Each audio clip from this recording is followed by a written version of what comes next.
কিছুদিন আগেই একটি চিলকে দেখা গিয়েছিল একটি ধ্বজা মুখে করে নিয়ে উড়ে যাচ্ছে। পুরীর জগন্নাথ মন্দিরের ধ্বজা মুখে করে নিয়ে কোথায় গিয়েছিল ওই চিল জানেন? শুনুন, পুরীর জগন্নাথ মন্দিরের মুখ্য পুরোহিত রাজেশ কুমার দৈত্যাপতি কি বললেন আজ বাংলার ক্যামেরায়। দৈত্যাপতি জানান, ওই ধ্বজাই পুরী থেকে এনে দীঘার জগন্নাথ মন্দিরের চূড়ায় লাগানো হয়েছে। জগন্নাথ সব জগন্নাথের নীলা, প্রভুর নীলা না হলে কোনো জিনিস হয় না। প্রভু নীলা হলো, এটা কোথায় গিয়েছে পড়লো, আমরা ওখান থেকে পেলাম, আমরা নিয়ে এলাম। সেরকম প্রভুর ইচ্ছা হলো, প্রভু একটা জলে ভেসে এসে সমুদ্রে লাগলো।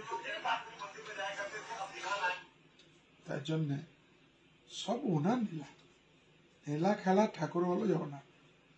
তাই জন্য সব জিনিসকে মানুষকে তাই জন্য হাত পাও দিয়ে দিয়েছে, তোমার কর্ম করো, মুখ বন্ধ, চোখ বড় বড়, ওই চোখে সব দেখবে, ভুল দেখবে, ঠিক দেখবে, সব দেখবে। তার জন্যে উনি জগন্নাথ। তাই জন্য ওনার জিনিসে তুলনা করা যায় না। 4 বছর আগে স্বপ্ন দেখেছিলেন মুখ্যমন্ত্রী মমতা বন্দ্যোপাধ্যায়। স্বপ্ন দেখেছিলেন জগতের নাথ জগন্নাথ প্রভুর একটি সুন্দর মন্দির তৈরি করার। আর ঠিক 4 বছরের মাথায় তার সেই স্বপ্ন বাস্তবায়নে মমতার চোখে এদিন ছিল আনন্দাশ্রু। আবেগতাড়িত মমতাকে কতটা স্নেহ করেন দৈত্যাপতি, তাও আজ বাংলাকে জানালেন রাজেশ কুমার এই ঐতিহাসিক দিনেই। জগন্নাথ মন্দির কথা, যেটা পুরী জগন্নাথ মন্দির কথা বললেন, সেটা হলো টোটালি ডিফারেন্স। সেখানে বহু সিস্টেম আছে, সেই সিস্টেমটা কোথায় নেই। তার জন্য আমরা ওখানে যাবো না। এখনই আমাদের মেন জিনিস হচ্ছে মহাপ্রভুকে এখানে একটা অত সুন্দর মন্দির মমতা ব্যানার্জি করেছে, যার জন্য এটা ইতিহাসে ওনার নাম থাকবে, যে উনি থাকবেন, আমি থাকবো, কে থাকবে কে না থাকবে, কিন্তু প্রভুর আশীর্বাদে উনি যেভাবে একটা জিনিস করলেন, এর থেকে বড় কথা কিছু না। তাই জন্য আজকে উনি এসে খুব চোখ পুরো ঝালঝাল হয়ে গেছিল। ওনার একটা অত আনন্দ লাগলো, খুব খুব ইমোশনাল হয়ে গেছিল নিজে। তার জন্যে নিশ্চিন্তভাবে একজন পরম ভক্ত এই কাজ যে করে যাচ্ছেন, এই যুগে যুগে ওনার নাম থাকবে। আসল কথা হলো কমিটমেন্ট। কথা দিয়ে কথা রাখেন মমতা। তবে অন্তর্যামী নিরাকার প্রভুর নীলায় মমতাকে এই ইতিহাস সৃষ্টিতে সাহায্য করেছে বলে দাবি দৈত্যাপতির।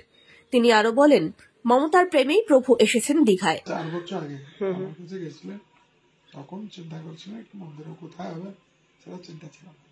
কিন্তু একটা লোক আমি দেখলাম যে কমিটমেন্ট আছে। কমিটমেন্টটা একটা হ্যাঁ মানে হ্যাঁ। ডুপ্লিকেট জিনিসটা আমি তো বহু চিফ মিনিস্টার, বহু প্রাইম মিনিস্টার, বহু প্রেসিডেন্ট সব আছে আমার কাছে, কিন্তু আমি দেখলাম যে কমিটমেন্ট আছে। তাই জন্য আমরা ছুটে আসি। আমরা বাড়িতে কালী পুজো তো আমি করি, জগন্নাথ পুজো করি, যাই হোক আমার ফ্যামিলি রিলেশন মতন হয়ে গেছে। প্রভুকে কাছে প্রার্থনা করি উনি সুস্থ থাকেন, ভালো থাকেন। প্রভু যখন এখানে এসছেন, এনার প্রেমতে, মমতা ব্যানার্জি প্রেমতে এসছেন। আমি মধ্যেও ওনার কথা মতন এখানে এসছি। আমি যে কোনো এখানে পয়সা বা কোনো জিনিসের জন্য আমি আসিনি। এখানে এসছে আমাদের পুরো পরিবার এসছে, এখানে সমস্ত দ্বৈতপতিরা এসছে এখানে। সবাইকে নিয়ে আমরা একটা প্রভু যখন হচ্ছে, প্রভুর কাজটা আমরা করবো, ওই জন্য আমরা এখানে থেকে গেলাম। কথায় বলে বিশ্বাসী মেলায় বস্তু তর্কে বহুদূর। প্রভু জগন্নাথের লীলা সত্যি মানুষকে নাড়া দিয়ে যায়। আর ঠিক তার সঙ্গে দীঘায় ওনার দ্বিতীয় স্থাপত্য কতটা মানুষকে টানতে পারবে তা এখন সময় বলবে। অনিন্দিতা সিনহার রিপোর্ট, আজ বাংলা।